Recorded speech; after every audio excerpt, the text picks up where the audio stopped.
Ang isang ehemplo na nagdala ng pera ay si Congressman Eric Yap ng AXIS Party List. 46 na malita ang dala niya sa bahay ni Congressman Saldico sa Valle Verde 6. Pagkatapos mabilang, isinakay namin sa mga sakyan patungo sa Horizon Residence sa Taguig.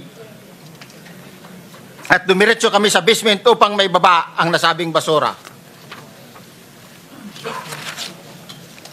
Bago ibaba ang nasabing basura, pagkatapos mabilang ang sinasakay namin sa mga sakyang patungo sa Horizon Residence Taguig.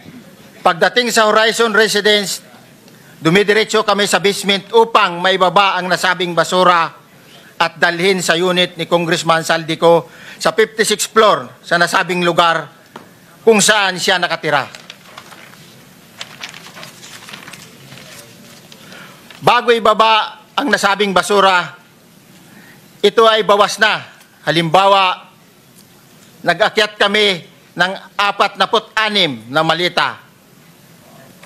Ibababa lamang namin ay 35 malita para i-deliver sa bahay ni House Speaker Martin Romualdez sa 42 McKinley Street, Taguig. 11 malita ay naiwan sa taas ng 56th floor sa Horizon Residence. Humigit kumulang 3 beses ako mismo ang nag-deliver ng basura sa bahay ni Congressman Saldico sa Horizon Residence at sa mga bahay ni Speaker Romualdez sa 42 McKinley Street, Taguig. Mas maraming pagkakataon na nagde-deliver kami ng basura sa bahay ni Speaker Romualdez at sa bahay ni Congressman Saldico